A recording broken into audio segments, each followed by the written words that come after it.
Good morning, good morning, good morning. This is Lakhi Singh, and I've got a special guest. I'm going to introduce you in a second. There's Jack Dawhra, and I'm going to give you a bit of a brief about him. So I don't normally host this show, actually, because they call me Lakhi Singh, the property fixer. Normally it's Vijay Sal. Vijay Sal, his helicopter's broken down again, and I think is being rescued by AC Rescue at the moment, somewhere in near Dubai. But it's nothing too serious. Vijay Sal never sinks; he always floats, so it's not going to be a problem. I think he's had quite a few kebabs this week, so it should be no problem, I think. So, no further ado, we're going to intro Jack. I'm going to go through the topic we're going to discuss today as well, which is a very interesting one, which is the top 5 strategies to build a multi-million pound property portfolio in literally 6 months. Now, it's a slightly cheeky title. I think it works well for search engine optimization. In reality, it is a little bit of a joke, really. I mean, it's not really possible to build a 6-month property, portfolio in 6 months. I would say it is. I would say it is if you have the capital. Yeah, well, that's the point here.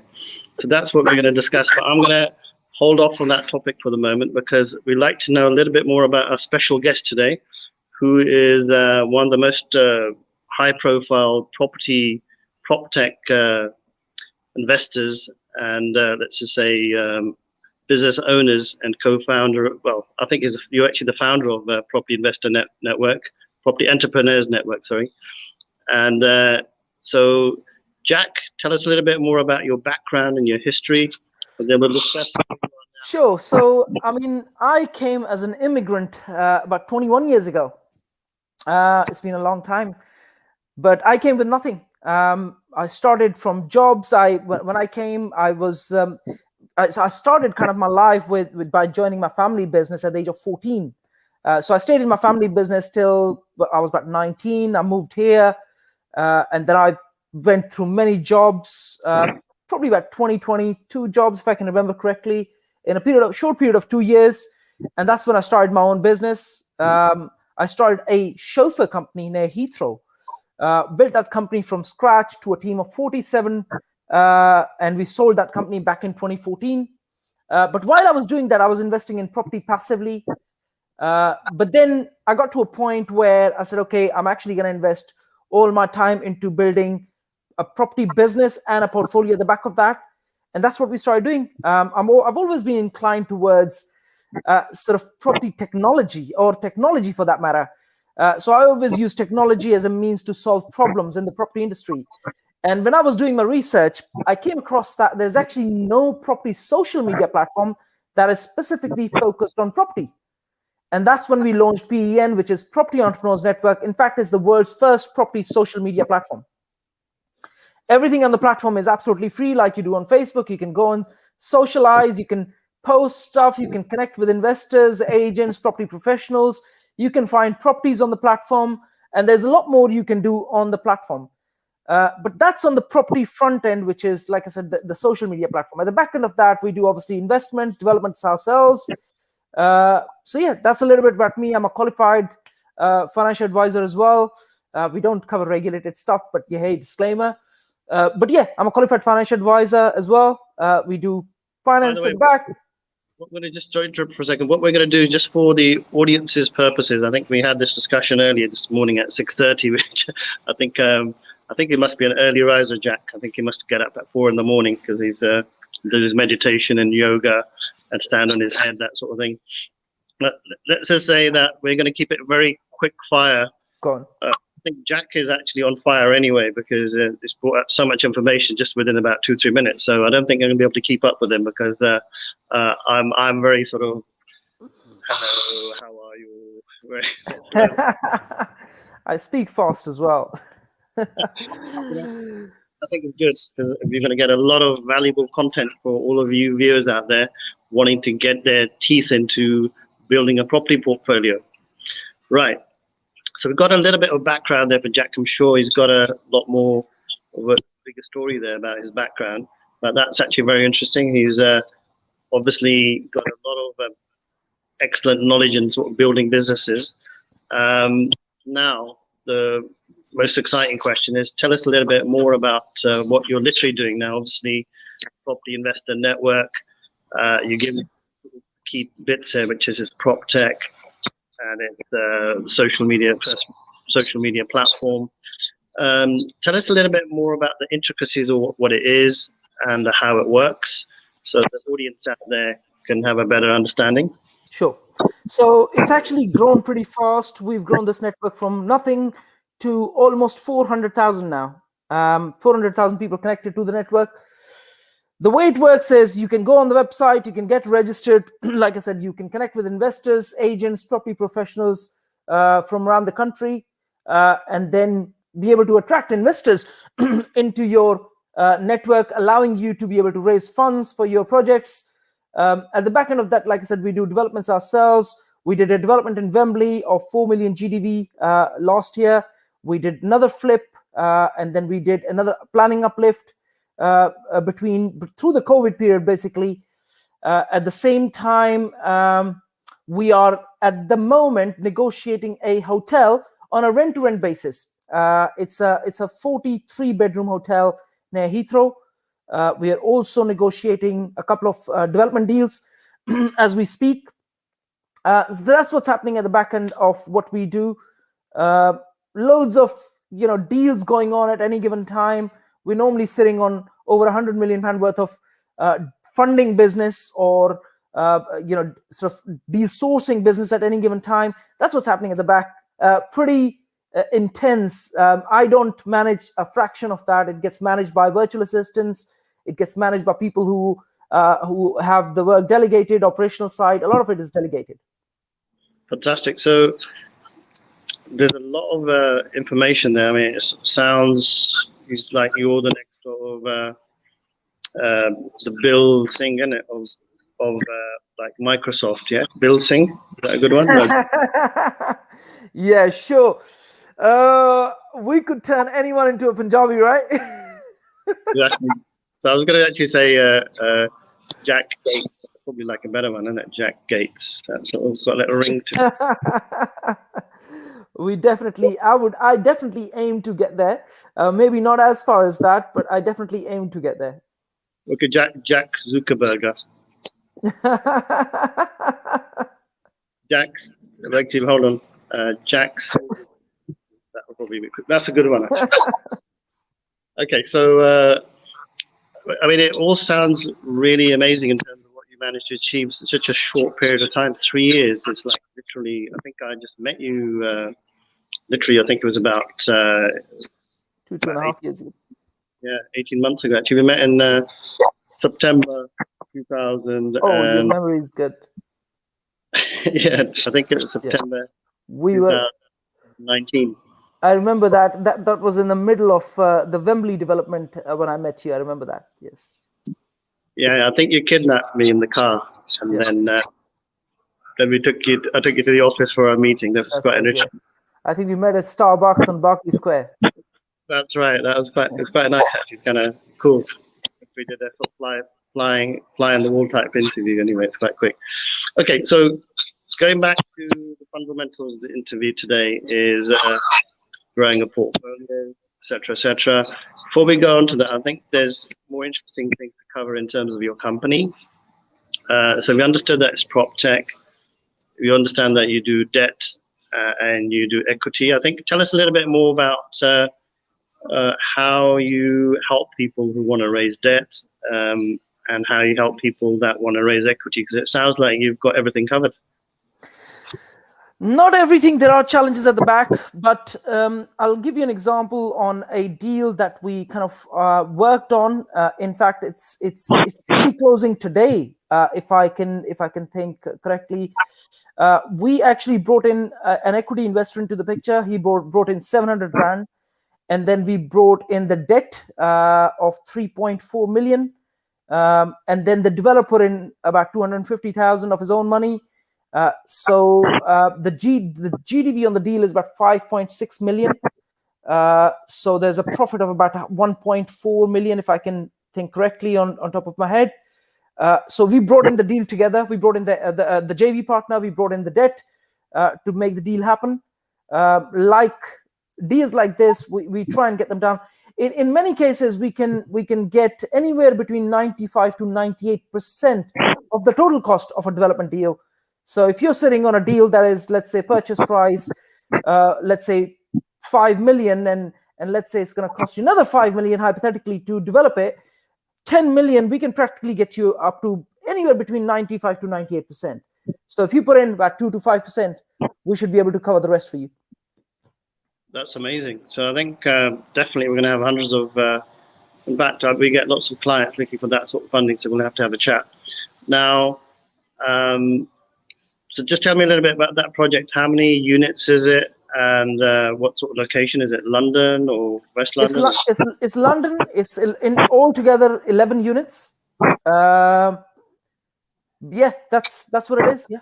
Whereabouts in London is that? Just get a rough idea. I may not be able to disclose that. It's in West London. In fact, you know about the deal. It's in West London. I think you know about the deal. Yeah. Because it sounded familiar. Yeah, we got that done. Yes, we're literally closing anytime today. Fantastic. So I think that's excellent news, actually. Okay, so we've got an idea of how equity works in the development projects.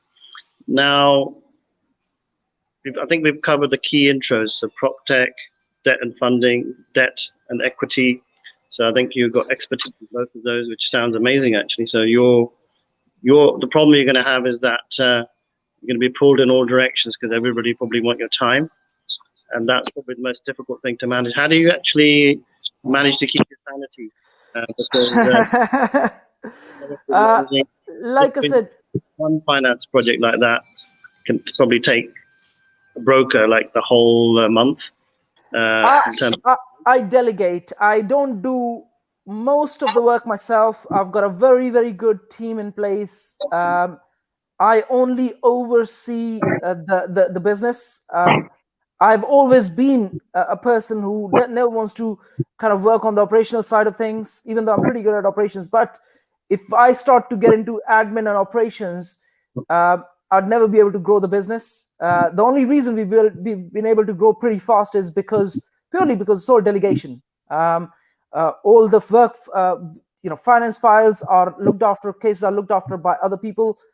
All the admin marketing gets done by virtual assistants. Pretty much everything gets done by the team. I tend to do very little. Okay, fantastic. So I think, it's an incredible business model for one man to be having that sort of network with minimal sort of cost and resources, and it's only done in, I suppose. We are an internal team of 4 people. Wow, that's amazing, actually. I'm impressed, very impressed. So that's amazing. So I think we're going to move on to the big topic for today now, which is, everybody's warmed up now. Yep. They've got to know Jack. Obviously, Jack is well known. He's done lots of interviews with various people on social media already, being that he's on social media as his platform. So Jack, what are the... I think we had this discussion early today because I actually said something like, it's possible for somebody to build a portfolio in 3 months. And I think we put the question out there, is it possible for portfolio? And I think you've just answered the question, which is yes, it is. Obviously, if you've got enough money lying around and you've got deep pockets, can't be too difficult. So what I want to do is let's focus on 3 different tiers of people wanting to get into developing a portfolio. So the 3 tiers are: number 1 is somebody with a minimum of money. Second tier is somebody's got, let's say, an existing portfolio, they've got some equity, let's say $500,000 worth of money that they can use. And third tier is somebody who's got, is cash rich and they can potentially purchase in cash and debt or equity, or debt or cash. So tell me, for somebody who's just starting off, a lot of people, I suppose, that are actually on social media are not going to be the people with $500,000 lying around, or 5 or 10 million lying in their bank account. They're going to be people that are literally starting off, wanting to get an angle in terms of what they could do. And So I presume, based upon our discussion, it's not going to be possible for them to be building up a multi-million portfolio in 3 months. If they just, what's your take? So my take on this is, I believe that there's a formula that I always look at, which is conscious focus. Okay, we come across a lot of people who want to be experts, and the way to do that is conscious focus. If you say, I want to really build that portfolio, and maybe not be, if you don't have a lot of money around, it may not be possible in 3 to 6 months. That's impossible. Okay, but if you, with all your conscious focus, learn the skills to be able to attract investors, the right kind of investors, and then go about on one strategy that will allow you to scale, which could be, I don't know, hotels, HMOs, service accommodations, or conversions, or whatever, that one single strategy that you can focus on, I think is very much possible. I would say you can build a £1 million portfolio in 12 months. I would say it's possible. And the reason for that, like I said, is conscious focus. Put all your effort in one single strategy, but you can't do it without money. You need an investor on board that will allow you to go and find deals like that, and then obviously fund them. But conscious focus on one single strategy. And when I say conscious focus, I'm talking about 15, 16 hours a day, 365 days of your year, no family time, none of that. With a good backing of funding, you can build £1 million portfolio. But again, like I said, most people don't have enough clarity on which strategy to focus on, as well as they don't actually go and find the right investor to back them up. And that's where things kind of don't really happen for them. Okay, I mean, lots of useful points there for anybody out there. I think probably 99% of people will probably struggle with that, because most people don't really have the wherewithal to try and detach themselves from their day-to-day family lives that easily. But obviously, if somebody got a target and they're driven, just that 1 year's worth of hard work out can really pay you off. Then it actually pays off, because then you'll have plenty of family time after that, because you can make up for lost time. Yeah. So I think that sounds fantastic. So I think we've covered really somebody that's just starting off. Now, if somebody's got about $500,000, level 2, they've got a bit of PASA in the bank. Anybody doesn't know what PASA is? That's Wonga or Ching PASA Pusa, right? We've got some PASA Pusa lying around in the house, and they basically, let's just say they got equity trapped in their properties, or they've got their pension pot now for $500,000 after retiring, and they want to delve into, now testing out their skills. What's your sort of strategies that you recommend to be able to now deliver? If someone's in 3 months, you think, or is it going to take longer? It might take longer than 12 months in that case, and I'll tell you why. Because people with that kind of money are normally more content, and they're less driven to have that conscious sort of the conscious focus to improve and skill up. It will probably take them longer, but the 3-4 strategies they can potentially focus on is planning uplift, development deals, conversion deals. These deals are quite profitable for as long as you know what you're looking for, but they can be fairly profitable. One single deal can make you, I mean, if you're sitting on $500,000, you could make $500,000 in 12 months from a single deal. Again, the reason I said it's going to take someone with $500,000 slightly longer is because people like that are normally content, and they're not as driven as someone who's got nearly nothing. Okay, now that's a good point. So we've covered the second person now. That's good. I think you got, like I said, Jack is on the ball. He is Jack Zuckerberg Gates now. I think he's in his flow. Yeah, all three now. Okay, so if somebody's got ample cash, let's just say 5-10 million in the bank, they already got multi-million pounds worth of cash lying around. How would you suggest that somebody like that got involved, and how quickly could they build up their portfolio? Someone with that kind of cash, they could build really, really fast. There's two reasons for that. One is the power of cash.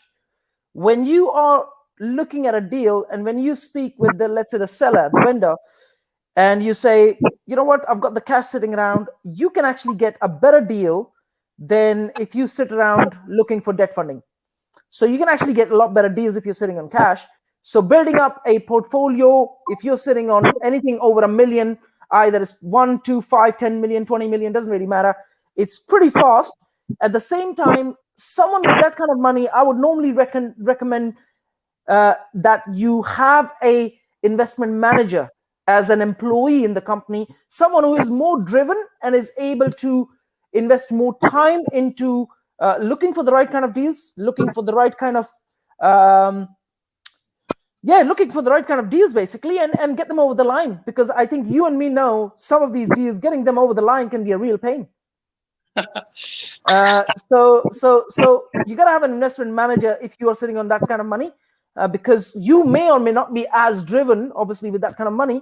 But if you have an investment manager, by giving bonuses, you can get him or her to be more driven towards your goals, allowing you to scale faster. But yeah, with that kind of money, focusing again on land development deals, conversion deals, there's quite a bit of money to be made, especially with these planning changes, the PD rights in. There is a lot of money to be made for those who especially know what they're doing. Wow, I think we've already completed the whole interview, and it's only been 21 minutes. Man is on fire. Okay, so Jack, tell me, either in each one of those scenarios, what are the type of strategies people would use to, and what are the sort of more nuances, the detail around, literally making the conversion? So what are the steps? So, for example, I'm thinking, trying to source the right assets, then trying to find the right solicitors, the surveyors, doing your due diligence, and in a market that's quite sort of very sort of, let me say, somewhat unknown which direction it's taking. You got the issues around exit. Yeah. So I'm just wondering, how do you deal with all those 5 or 10 components, from sourcing to the power team, surveyors, builders, brokers, and then also, getting funding signed off and blah, blah, blah. I mean, it's obviously a daily process for you, probably an hourly process, I suppose, in terms of the volume that you're doing. It is. I mean, one thing I'd like to start with is that if you have a business where you're dealing with people on daily basis, you got to understand what human nature is like. We as humans are or sometimes can be unpredictable. So be prepared for that. Have enough backup. So if you're working with one builder, don't be surprised that this guy just leaves you in the middle of a project. And if you don't have enough backup, that you could feel that pain or you would lose money. So just be prepared for enough backup in almost all cases. If you especially, like I said, dealing with a business like property. But let's start with, for example, being able to find investors. Let's start with finding investors. Someone who's sitting on nearly no money or very little money wants to find investors. I always say, how do you find new friends? How do you find new friends? You go out, you talk with people, you ask someone who you already know. Do you know someone who might be sitting on cash, may want to grow their portfolio, may want to make more money out of it? It's almost like you're looking for more friends, or you're making more friends. That's how you find investors. It's not rocket science. Let's not make it very difficult to find investors. It's pretty simple. You can find them on social media. You can find them on, normally when you meet with people, you're socializing, you're out in a pub, you're having a drink. You can meet them, you're in a party, wherever you might be. You can find investors pretty much everywhere. And there are loads of people in the world who are sitting on lots of cash, and they absolutely have no clue what to do with it. Especially people who are professionals, doctors, engineers, people who've sold businesses lately. These people are in news, on social media, everywhere, right? And connecting with these guys is not rocket science. So that's where you find investors. finding deals, I think that's a hard skill to learn. Unless you don't know how to analyze a deal, it's pretty tough to find deals, especially good deals. I think we know that if we analyze maybe 100 deals, only maybe one or two are barely, like decent profits. Rest of them are just below average profits or whatever. So you just have to kind of ignore them. But anyway, it's a hard skill to learn. When I say hard, I mean to say you have the soft skills, which is your interpersonal skills, and the hard skills, which is your hardcore skills of analyzing deals of. So you need to know what you're looking for. When I walk out, I can, it's almost like having an eye for things that I can walk around and I can look for a piece of land that's hidden in the middle, and it's just, there's lots of grass or whatever, but no one really notices. But it's a great land to develop. Or for that matter, you walk around and you see this office block which has been vacant for some time, and you go and speak with them and say, you know what, we can potentially help you convert with PD rights. You can convert many of these offices into residential, and then even have maybe more floors on top with airspace development. So it's almost like having the eye for looking for the right kind of deal. But it's a skill to be learned. It's not something you can learn by watching an interview or a podcast. Something that actually needs training. You need to go and physically shadow someone who's actually doing this. In fact, this is what I did as well. I had to actually shadow someone to be able to learn all these skills. And then on top of that, analyzing deals. I think and I know analyzing deals is a hell of a skill to learn, and you can't learn this in a month, right? It's going to take you some time in your life to be able to analyze some of these deals. So that's down to finding the right deals. Like I said, the average is go ahead. To summarize, because Jack is actually on fire, so we're just going to slow him down a tiny bit. So number one is sourcing investors. Number two is sourcing the asset. What are the other key components of actually guaranteeing success? What are the key things? Understanding your funding. Very, very, for a developer, one of the most important things, well, if I was to split the components, first of all, finding the investors, second, sourcing, third is getting your funding right, fourth is getting your builder right, fifth is getting your sales of your units right or your exit. These are the major components, if I may say, in a development. And a lot of people, even if you get one of these slightly wrong, you could pretty much lose most of your profits. Okay, so it's very important to get in fact, think of it this way. Let's say you brought in an investor, someone whose values don't match to yours, and in the middle of the development, the investor comes to you and says, you know what, I'm pulling out. I actually need my cash back. And if you don't have the right kind of, for example, agreement in place, you could be in trouble.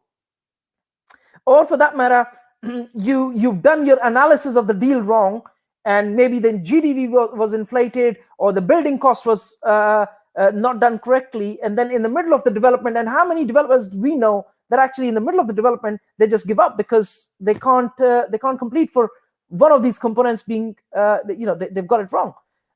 So if you don't get let's say you get your builder wrong, I mean, that is a massive mistake to get a builder wrong. You could lose more money than you would ever make to get things back right. So getting all these 5 major components. In fact, on one of our deals, we got sales slightly wrong, not massively wrong, but slightly wrong.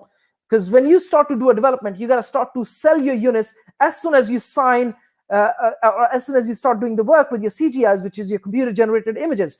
We actually started selling them when we actually built, which means that our cost of development, so the debt funding, our interest was pretty high, because it took us a lot longer to sell the units. So it's almost like even the most intricate details of these 5 major components, if you get them wrong, you could wipe out the profits from the deal. So anybody out there listening, it's not just a matter of trying to make a multi-million pound portfolio. It's also a matter of actually almost being sure that what you're letting yourself in for, because there's also a very high risk that if you get one of these 5 components wrong, you may end up actually spending 2 years or working on something which might give you 0 or negative return. Is that what you're saying? What I'm saying is that if you are going to get into a development, and if you get even the smallest of the details wrong in a development, Not just that it could wipe your profits out, you could go bankrupt. Okay, because if you can't complete the development, the debt funders or the banks are going to come after your assets.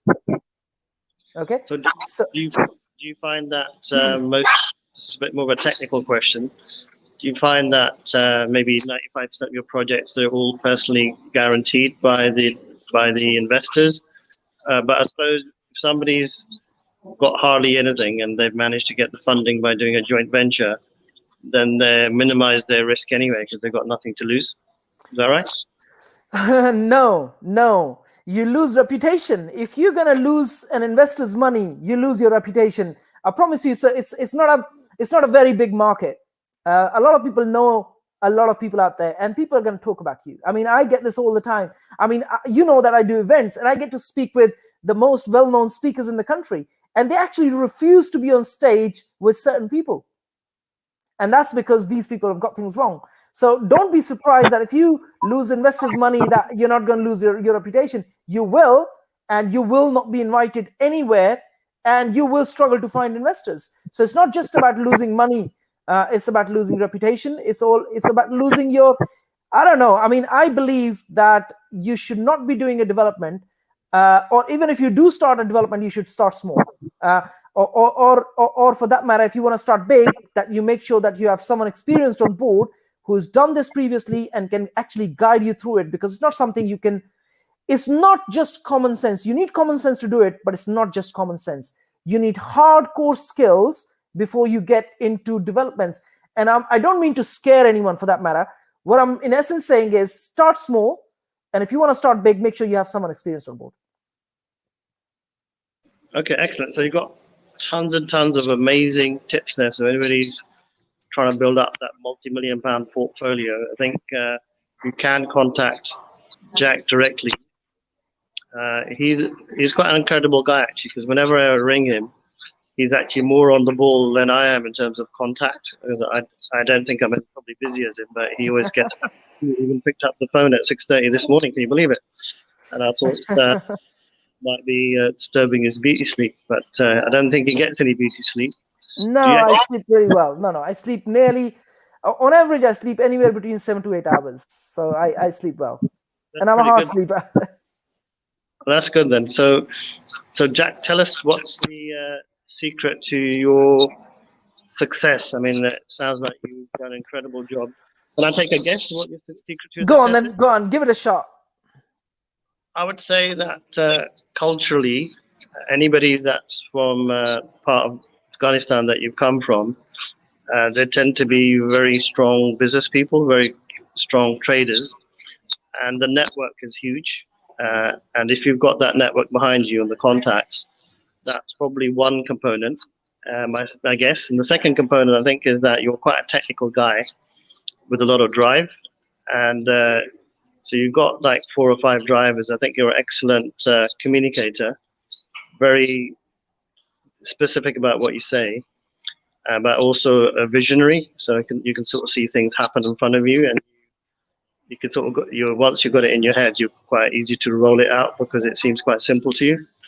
But I'm just taking a guess. Am I about right, or you tell me more? You are about right, but one thing I'd add in there is it's hardcore persistence. It's very hardcore persistence. When I wake up, I feel guilty if I don't invest my time into my personal development, my professional development, my health, and making sure that the business is growing every single minute. So it's sheer persistence. At the same time, a lot of people underestimate the power of personal development. I am very heavily into it. I've been into personal development for 15, maybe 16 years, 17 years, 16, 17 years, something like that. So I'm a hard believer that if you are not reading enough, if you're not spending time with the right kind of people, that you're not going to go too far. That being surrounded by not just the right kind of people, but shadowing mentors, shadowing people, taking trainings, making sure you're on top of the game, making sure you understand every strategy out there. Also, eye to detail. A lot of people, in fact, me, maybe about 10 years ago, I didn't have enough eye on detail, and now I do. When I look at something, I'm really looking at it and making sure that I get everything, even the smallest of the detail, because my observation is when you get the small detail right, you can make a profit.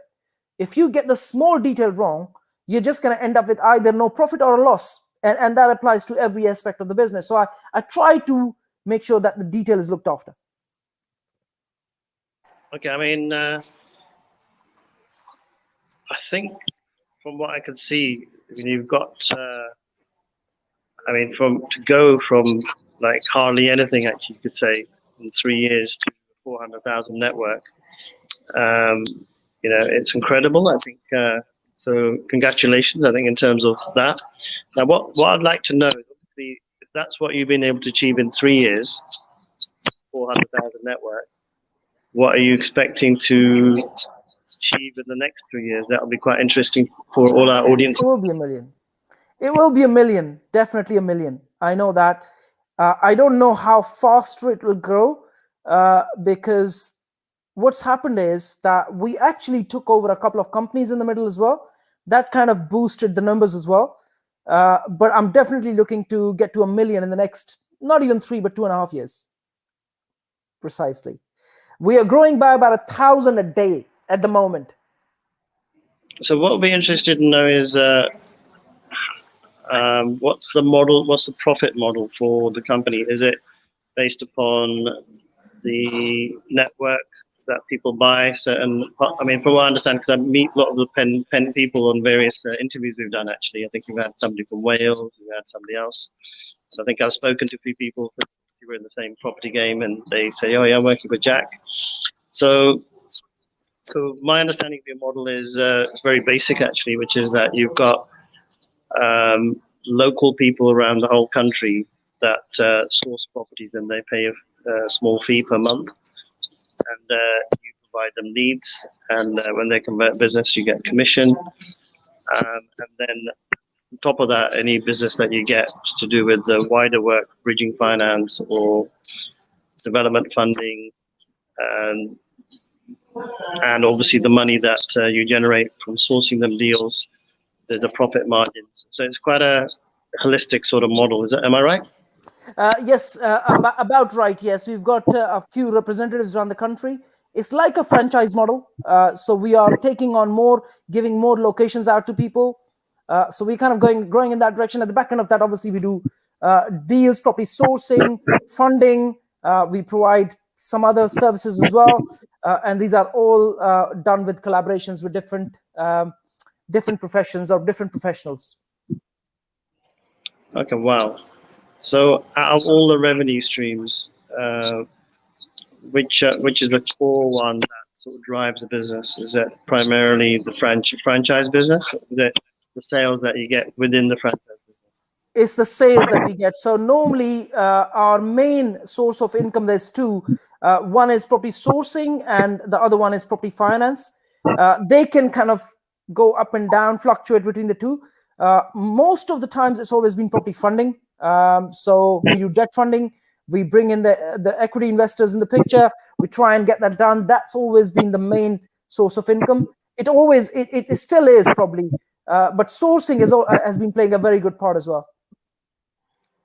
Okay, and in terms of, I think we've got another about 5 minutes, but in terms of the business, what are your midterm plans? Are you looking to take it to market and launch as a Zuckerberg or a Microsoft sort of thing?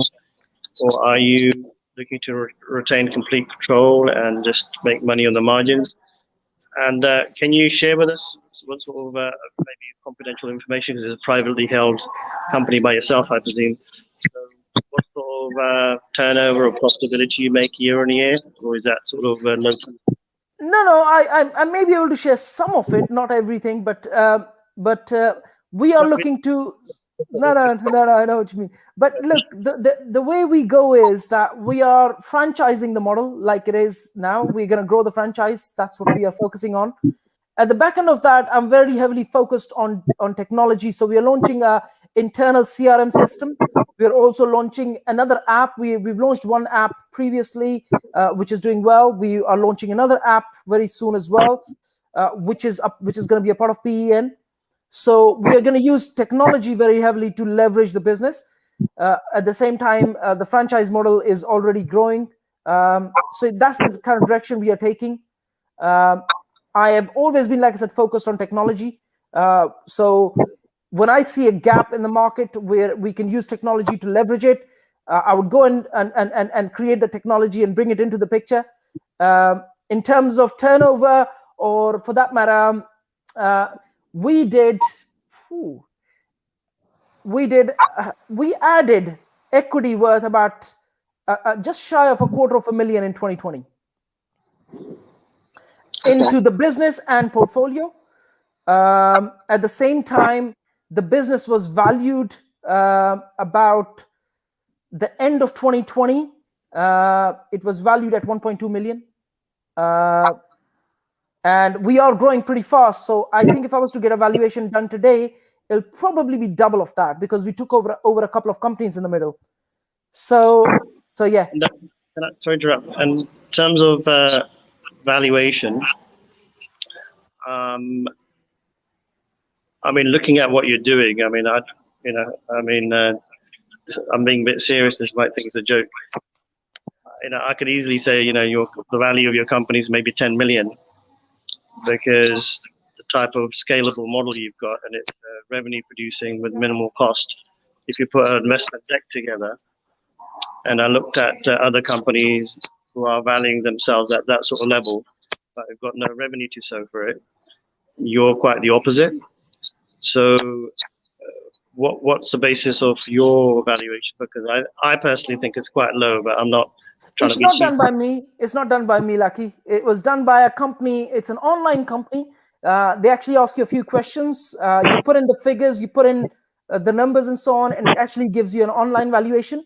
It wasn't done by me, no. I would not even have a clue how these valuations get done. I know about some other businesses, but not technology businesses. What I think we should do is, I'm very impressed with everything you're doing. I'm actually happy to work with you as some sort of brand ambassador for PEN, because I'm doing some other enterprises, but happy to collaborate. But I think you're probably way undervaluing what you've done, because the sort of data you've got. Because I actually do equity raises for proptechs and fintechs and car techs and clean tech, this sort of stuff. And I've done a few, and based upon where you're at and where they're at, I've got a company which I can't mention, but they've already valued at about 5 million. They've spent about 1.5 million, and but they've got about $1 million profit over a few years. But they're involved in a sector that's actually not growing at the moment. But it will grow once the certain industry sectors open up. But you're in a sector that's actually booming. So I think what your valuation may be inaccurate. It may just be based upon their premise, which may be narrow. So we can probably have that discussion. So in this conversation, you now come, you become a multimillionaire as opposed to a millionaire, which you didn't realize. So you got to thank me for that. Thank you. Thank you. We are yet to know. I always believe you can only count the money that's in your account. The thing is, when you're in proptech, you can't be thinking like that, because you are in a sector. But I think what you've done is in a brilliant way. Actually, there's a method to the madness, which is that you've created a company that's actually valued really high, but using a very basic income model. But because you valued it in such a way, you're almost, I would probably say it's probably worth about 5 or 10 million plus. Yeah, my guess, for for what you're doing.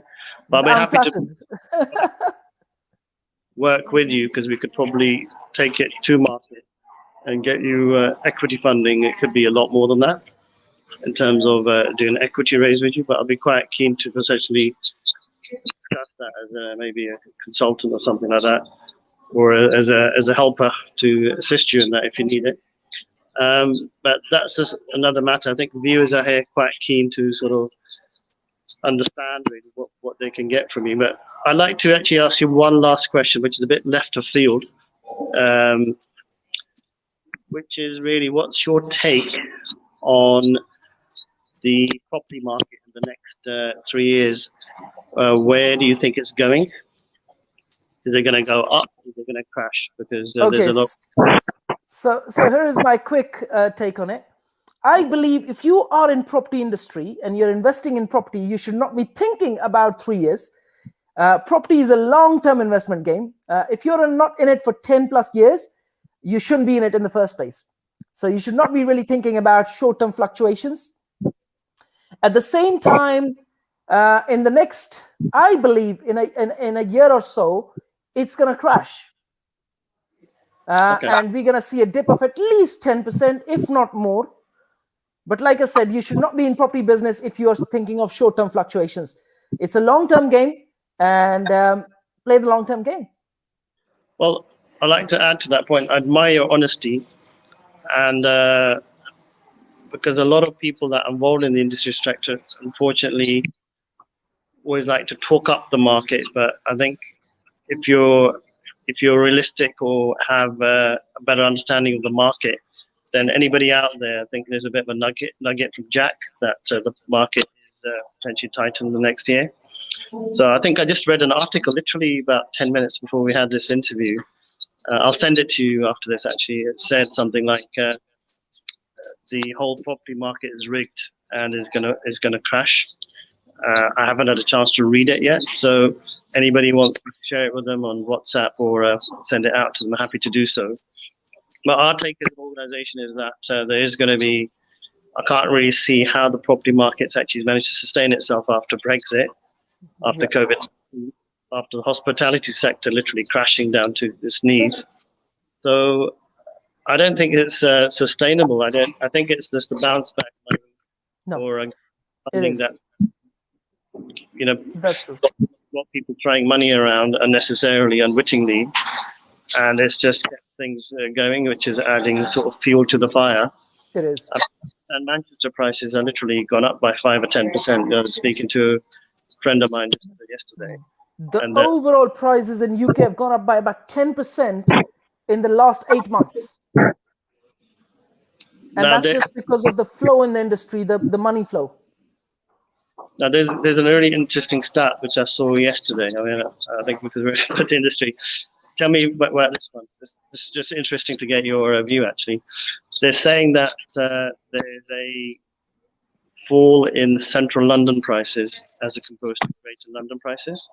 So they are down by 10 or 20%, maybe more. I can't remember the stat, as compared to greater London. And the theory behind this is that because of COVID-19, people are moving out into the outskirts, into greater London, because there's more space, more greenery, and they're less likely to be falling foul of COVID-19. So it'd be interesting to know what you think of that stat. Obviously, you being another prominent person in the London market as well. Is that right? I do believe that would happen. I don't think anyone can predict what percentage, but the market will come down. I mean, it's not going to sustain a growth of 10+% in a short period of like 7 or 8 months. It's just not going to sustain that. And the only reason for that is because the bounce back loans and the government money flow that's been given out. So I don't think that's sustainable. It's going to come down. It's got to come down. Okay, and that applies especially to central London. I mean, prices fall faster in central London than around the country. Obviously, they rise up back again much faster, but that is the case. Okay, we're going to round up now. It's been a fantastic interview. Actually, I think it's probably one of the, I'd probably say, out of about 100 interviews, probably about the only interview we managed to cover all the topics I ever wanted to cover and more within that time. So thank you, Jack, for being very specific and being very narrow, and giving us lots of your time and your knowledge and your experience in terms of the industry. Thank you. Hope you've enjoyed the interview as well. Thank you for having me. Thank you. Appreciate that. What I'd like to do is just throw it back to you for about 2 minutes. Just give me a quick roundup of any thoughts or comments you got for anybody out there getting involved in property. I mean, I think I shared that, but I'd like to insist on that property is a long-term game. And if you are coming into it for a short-term profit, that is a wrong industry to be in. At the same time, conscious focus, I believe persistence and conscious focus is where the profits are. Profits are not in a deal. Profits are in your skills of conscious focus, persistence, and eye to detail. That's where the profits are. A lot of people think the profit are in the deal. No, they're not. They are in your skills. So up your skills. So making sure that you are getting trainings, getting mentoring, making sure that you are improving your skills every single minute. Those are really the keys. And again, if I was to look at everything and wrap it up, it's just persistence. It's not about making a profit in a single day or a month or a year. It's playing a 10, 20, 30-year game, long-term game, and then seeing how you can build a company that's going to sell for multi-millions, not just from a very quick fire sourcing project that you're going to do or a BRR project that you're going to do. It's a long-term game. Build relationships. That's what's at the core. Well, there we have it. Got tons of valuable content and a summary from Jack Dawhra himself, a man who's, I'd say, very humble, actually, in terms of what he's achieved. He's got a golden goose, but yet he is not even proclaiming that. So that's quite incredible for somebody who's got a golden goose and yet is so humble. So we really appreciate your humility and your kindness in terms of everything you said, because it's going to be very useful for a lot of people that are getting involved in the industry. And those that are already involved in the industry, I think a lot of them probably know some of the key things, but they may not understand certain pitfalls, especially if they're about to jump into the property sector now, looking to maybe get involved. I can't help myself because I always have lots of questions, actually. For anybody getting started now, do you suggest they jump into the market when it's about to crash in a year from now, as it's a possibility, as you mentioned, or do you think they should get started anyway? That's my last question. I know that.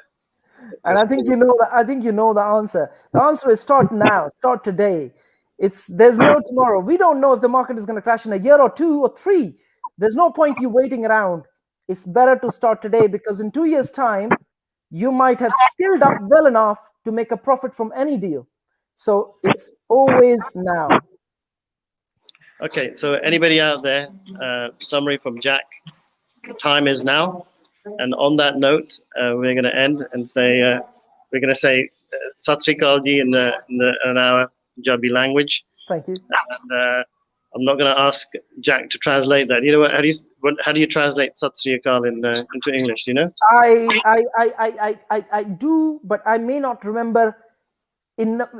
Sat means, the first part is Sat means truth, and Sri is God, and Akal is the respect part. So if you were to split the word, it's God's truth and respect.